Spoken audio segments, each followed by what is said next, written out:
the bolt cutters gleamed in the afternoon rain.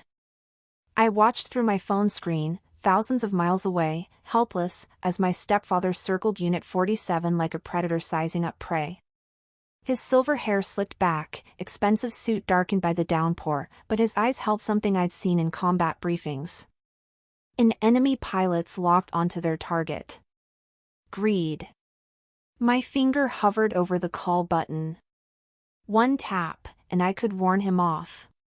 But sometimes, you have to let the enemy reveal themselves completely before you strike. My father taught me that.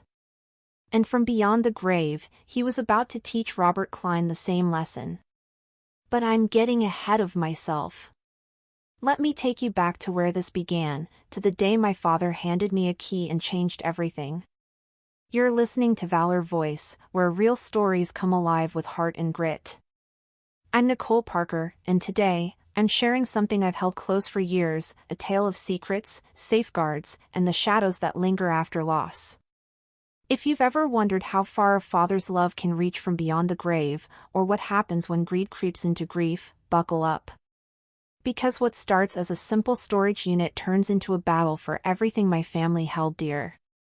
And trust me, the twist? It hits harder than a Mach 2 takeoff. Captain Nicole Parker, United States Air Force. Call sign, Viper. I fly F-16 Fighting Falcons, and I've logged over 1,200 combat hours. The discipline, the precision, the split-second decisions where hesitation means death, it's shaped me into someone who plans for every contingency. And that mindset? I got it from my dad. Michael Parker was a quiet man, an aerospace engineer who worked for Boeing for 30 years designing fail-safes for commercial aircraft. Ironic that the man who spent his career planning for catastrophes would die suddenly without warning. He had this saying he'd repeat in his garage workshop, "Nicole, life's full of surprises, some good, most not. Prepare for the nots." I was 28 when he died. 5 years ago. Heart attack. Massive. Fatal before the ambulance arrived. I was deployed in Afghanistan, running missions over Kandahar. By the time I navigated military bureaucracy and caught transport stateside, Dad had been in the ground for 3 days. 3 days. I missed saying goodbye by 72 hours. That guilt sits in my chest like shrapnel. My mom, Emily, was shattered. They'd been married over 25 years in our small coastal town of Gulfport, Mississippi. Dad left behind a modest house, some savings, a pension, and this old warehouse unit downtown he'd rented for years. Mom thought it was just junk, old tools, furniture, photo albums. The rent was auto-paid from a separate account. Just another thing Michael handled. But me? Dad pulled me aside one October afternoon before my last deployment before his death. October 14th. We were in the garage, him tinkering with an old radio, me packing gear. "Nicole," he said, voice low like sharing classified intel. "That warehouse isn't what it seems. If anything happens to me, you're the only one with access. Promise me you'll keep it that way. For your mom's sake, and yours." I nodded, confused but trusting. He handed me a key and a code. "Don't tell Mom unless absolutely necessary. People change when they're lonely. When grief gets its hooks in them. This is insurance." Insurance against what? Against the vultures that circle the grieving. Against smooth talkers who see a widow as an opportunity. Promise me, Nicole. I promise, Dad. 6 weeks later, he was dead. That conversation was his way of arming me for a storm named Robert Kline. Fast forward 2 years after Dad's death. Mom started dating again. Enter Robert Kline, tall, silver-haired, always in crisp suits with a smile that could sell oceanfront property in the desert. A real estate agent from Biloxi, a widower himself. They met at a support group. "There's this nice man, Robert," Mom said during our calls. "He makes me laugh, Nicole. It's like starting over." I was happy for her. After 2 years of grief, she deserved happiness. They dated 8 months, then married at a quiet courthouse ceremony. I stood in my dress blues, forcing a smile as Robert worked the reception like a politician. "Taking care of Emily now," he kept saying. That phrase stuck in my craw. Then the questions started. Casual at first. Robert joining our Sunday calls, "Your dad was smart with money, huh?"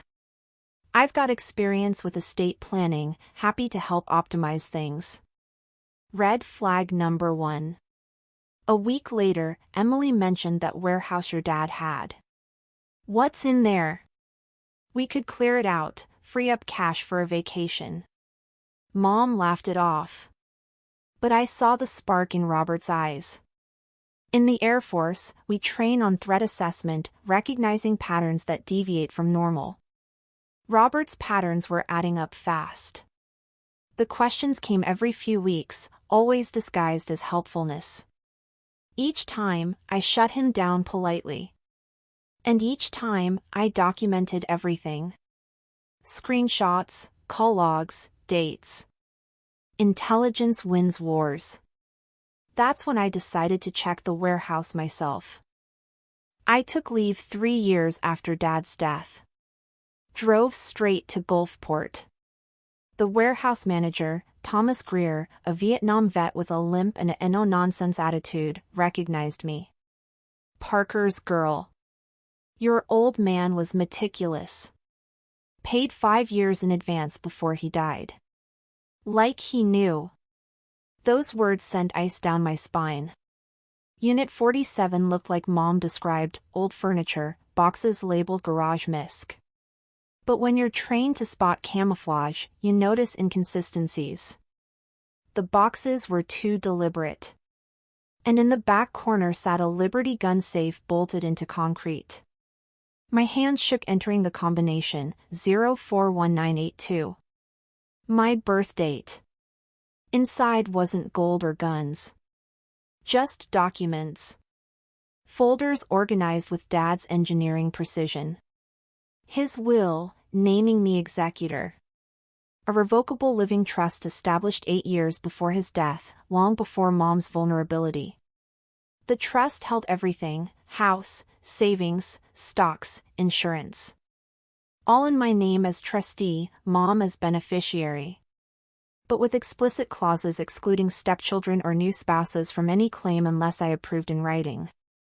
Ironclad.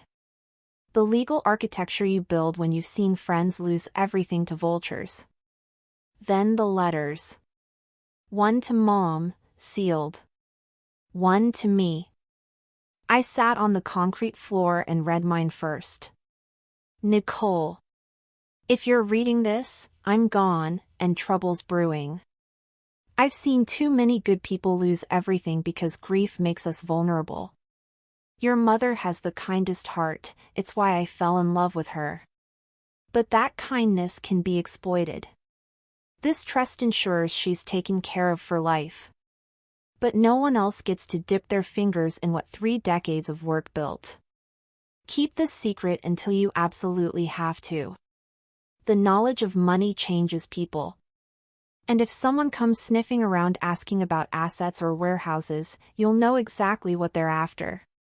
Protect your mother. Protect yourself. I love you both more than words can say. Dad. Tears blurred my vision. He'd known. Somehow, he'd foreseen this exact scenario. The trust documents showed accounts I didn't know existed, investment portfolios worth over $1.2 million, life insurance that paid $500,000 directly into the trust, accounts funding the warehouse rental in perpetuity. Before I left, I installed a wireless camera, briefed Thomas that only I had access, and started my own investigation. Background checks revealed Robert's first wife's estate had been liquidated immediately after her death. He'd been sued twice for creative accounting. He was deeply in debt, credit cards maxed, behind on his mortgage. He wasn't just a gold digger. He was desperate. The profile was clear, a man who married opportunity, not people. Months crawled by. Robert's probing escalated from casual to aggressive. He called me directly one night. "Nicole, as Emily's husband, I have a fiduciary responsibility to optimize our household finances. That warehouse needs to be addressed. Our finances." The possessive pronoun made my jaw clench. "It's handled, Robert." What if there's something valuable? Or liability issues? "I'm trying to protect this family, which includes you." The manipulation was textbook. Create urgency, appeal to shared interest, position himself as the reasonable party. "It's not up for discussion," I said, my voice dropping into that cold professional register I use with hostile aircraft. "Nicole." I hung up. My hands were shaking. 2 days later, Thomas called while I was in a flight briefing. "Your stepfather showed up. Demanded access. Said as Emily's husband, he has legal authority." I turned him away, but he wasn't happy. Threatened to call a lawyer. Robert was moving from reconnaissance to direct action. The enemy had crossed into hostile territory. I immediately texted Mom, "Everything okay with the warehouse?" Her reply came an hour later, "Fine, why?" Robert mentioned checking on it for me, but I told him it's not important. Is something wrong? So he was lying to her too. Going behind her back while claiming permission. I called my lawyer, a former JAG officer who'd gone civilian. "The trust is bulletproof," she confirmed. "He has no legal standing. But if he gets your mom to sign power of attorney, or convinces her to contest the trust, things get messy." How do I prevent that? Document everything. And be ready to act fast when he escalates. So I did. I upgraded security, motion sensors, police notifications, hired a PI to track Robert's movements. The PI's report came back damning. Robert was drowning in debt. Credit cards maxed out. 3 months behind on his condo mortgage. He'd been pushing Mom hard to combine bank accounts to co-sign on a home equity line of credit against Dad's house. He wasn't just a gold digger. He was desperate. And desperate men take desperate actions. Meanwhile, Robert worked on Mom more aggressively. During our Sunday calls, he'd sigh dramatically, "Nicole's so rigid from all that military training. She doesn't trust anyone. Emily, that warehouse is probably moldy junk and rat droppings. Let's clear it out for your peace of mind and move forward together." I could hear Mom wavering. "Maybe he has a point, honey. It's been years." My heart cracked. The distance was killing me, fighting a war 3 states away with nothing but phone calls and surveillance footage. Trust Dad's judgment, Mom. And mine. Please. Then came April 23rd. A Tuesday. I was in the mess hall when my phone lit up with motion alerts. I pulled up the app, and there he was. Robert Kline in the parking lot, holding bolt cutters that glinted in the rain. Walking directly to Unit 47. No hesitation. He'd planned this. Thomas was already moving. I watched through the camera as he appeared in frame. "Sir, step away. You're not authorized." Robert turned, fury distorting his features. "This belongs to my wife. I have every right. You have no rights here. Step away or I'm calling the police." "Call them. I'll sue you and Nicole." Thomas hit the silent alarm, then dialed 911. My phone rang. He's trying to cut the lock, ma'am. Cops are en route. What do you want me to do? Everything crystallized. All of Dad's preparation, all my surveillance, this was the battle we'd been preparing for. Document everything, I said, voice steady despite my racing pulse. Every threat, every word. I'm on my way home. I requested emergency leave, family crisis, approved within the hour. Caught a flight out of Charleston, landed in Gulfport by early evening. The drive from the airport to my childhood home felt like flying through a thunderstorm. Mom greeted me at the door, confusion written across her face. Nicole? What are you doing here? You didn't say you were coming. Where's Robert? Her eyes widened at my tone. In the living room. Honey, what's wrong? You look. I walked past her, duffel bag still on my shoulder, heart pounding like pre-flight adrenaline.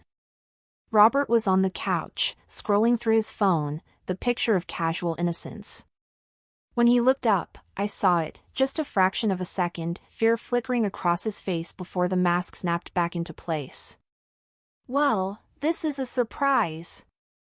Nicole, to what do we? We need to talk. All of us. Now. Mom followed me in, wringing her hands. Nicole, you're scaring me. What's happened? I pulled out my laptop, set it on the coffee table, fingers steady despite the storm inside me. Queued up the warehouse footage. Hit play. There he was, in perfect clarity. Silver hair plastered by rain. Bolt cutters in hand. Attempting to break into Unit 47. Mom gasped, her hand flying to her mouth. Robert? What? Robert went pale, then flushed red. That's... Emily, this is a misunderstanding. I was checking for storm damage after that weather came through. The lock looked rusted, I was trying to help. Save it. My voice could have cut steel. The police have the same footage. Thomas has your threats on record. Every word. You want to keep lying, or should we just call your lawyer now? He stood, trying to use his height as intimidation, the way bullies do. You have no idea what you're interfering with. That warehouse contains family assets that Emily has every right to access, and as her husband. Sit down. Something in my tone, maybe the same one I use when giving orders in combat, when lives depend on immediate compliance, made him pause. Then sit. I turned to Mom, my voice softening like switching frequencies. Mom, I need to show you something. From Dad. I handed her the sealed letter, the one I'd been carrying for over a year, waiting for this exact moment. She took it with shaking hands, looked at me with questions swimming in her eyes, then carefully broke the wax seal. I watched her read Dad's handwriting. Watched the tears start to flow. Watched her face transform from confusion to understanding to heartbreak as the man she'd married for 25 years reached across death to protect her one last time. Dad's letter to her laid it all out, the trust, why he'd set it up, how much he loved her but feared what loneliness might make her vulnerable to. Warnings about people who would see her vulnerability as opportunity. Specific red flags, rushed courtship, constant financial questions, isolation from family. A checklist Robert had hit almost perfectly. When she finished, she folded the letter carefully, like something precious and fragile. She looked at Robert with eyes that had aged years in minutes. Was any of it real? Her voice was barely a whisper, but it cut through the room. Did you ever love me? Or was I just a mark? Robert's mask finally shattered completely. The smooth charm evaporated. Emily, you have to understand, I have debts, obligations, people I owe. Your husband left you sitting on over $1 million while I'm drowning. It's not fair that you have all this while I... So you lied. Mom's voice was stronger now, anger threading through the hurt. You pretended to love me. Pretended to care. All of it was just to get your hands on Michael's money. Our money! Robert's facade crumbled into desperation. We're married. What's yours is mine, that's how marriage works. I pulled out my second folder. The private investigator's report. Laid it on the table like evidence in a court-martial. Credit card statements showing $87,000 in debt. 3 months behind on your condo mortgage, foreclosure proceedings started last month. Public records of your first wife's estate, mysteriously liquidated within 4 months of her death. The lawsuit from your former business partners alleging embezzlement of $45,000. Want me to keep going? Robert's face went from red to white. You had me investigated? You're a predator, I said quietly, each word deliberate. You saw my mother's grief, her loneliness, her kind heart, and you weaponized every single one. You're not family. You're a con artist who married an opportunity. The doorbell rang, cutting through the tension like a knife. Police, responding to the attempted break-in. Thomas had pressed charges, criminal trespass, attempted burglary, destruction of property. They took statements, reviewed the footage on their own devices, professional and thorough. Robert was cuffed, still protesting as they let him out. This is all a misunderstanding. Emily, tell them. We're married. You can't let them do this. But Mom just watched him go, silent tears streaming down her face, her hand clutching Dad's letter like a lifeline. The door closed. The house fell quiet except for Mom's soft crying. I sat beside her on the couch, put my arm around her shoulders. I'm sorry, Mom. I'm so sorry I had to do it this way. Michael knew, she whispered, her voice breaking. He knew this would happen.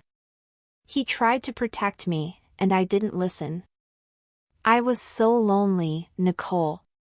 So tired of being alone in that house, sleeping in the guest room because our bed felt too empty. And Robert seemed so kind at first. You're not alone. You never were. I'm here. I'll always be here.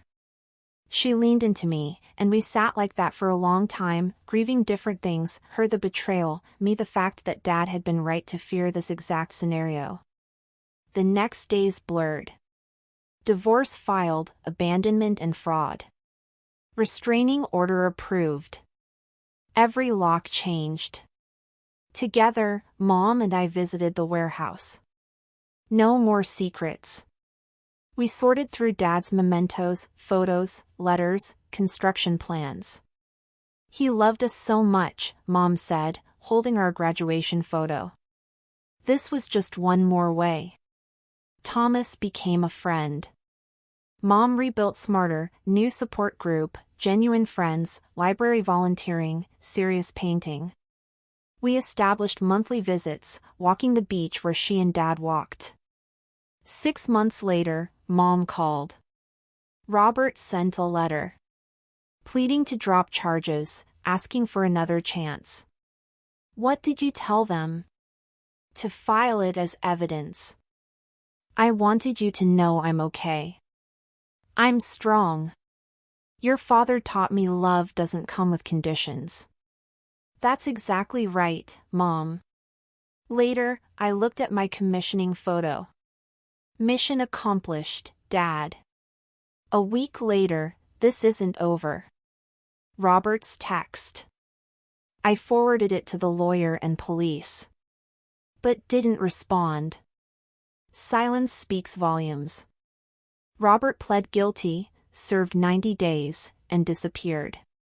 Looking back now, 5 years after Dad's death and 18 months after Robert's exposure, I understand something fundamental about secrets and safeguards. Keeping that warehouse secret wasn't about hiding. It wasn't about mistrust or paranoia or controlling Mom's life. It was about honoring a father's love. About respecting that he'd seen a threat I couldn't yet imagine and built defenses I didn't know we'd need. Boundaries aren't walls, they're shields. They're not built from suspicion but from wisdom. From the hard-earned knowledge that vulnerability, especially in grief, attracts those who would exploit it. Dad's final act of love wasn't the life insurance or the trust fund or even the house he built with his own hands. It was the preparation. The contingency planning. The warehouse full of safeguards that activated only when needed, like emergency oxygen masks deploying mid-flight. He couldn't protect Mom from loneliness or heartbreak. But he could protect what they built together from being stolen by someone who saw her pain as profit. And in doing so, he protected me too. Taught me that love isn't just in the present, it reaches forward, anticipating, preparing, shielding. I'm still Captain Nicole Parker. Still flying F-16s, still serving. But I carry Dad's lesson with me at altitude and on the ground, prepare for the knots. Build your defenses before the enemy is at the gate. Trust your instruments, your training, your gut. And never, ever underestimate how far a father's love can reach, even from beyond the grave. So if this story resonated with you, if you've faced your own vultures circling your grief or seen someone you love walking into a trap, I want to hear from you. Hit that like button. Subscribe to Valor Voice for more raw, real narratives. And share your own story in the comments. What's the biggest safeguard you've set? What's the secret you kept that saved someone you love? What did someone who's gone teach you that still protects you today? Until next time, this is Captain Nicole Parker, callsign Viper, signing off. Stay vigilant. Stay strong. And remember, the best battles are the ones you prepare for so well, they're over before they begin.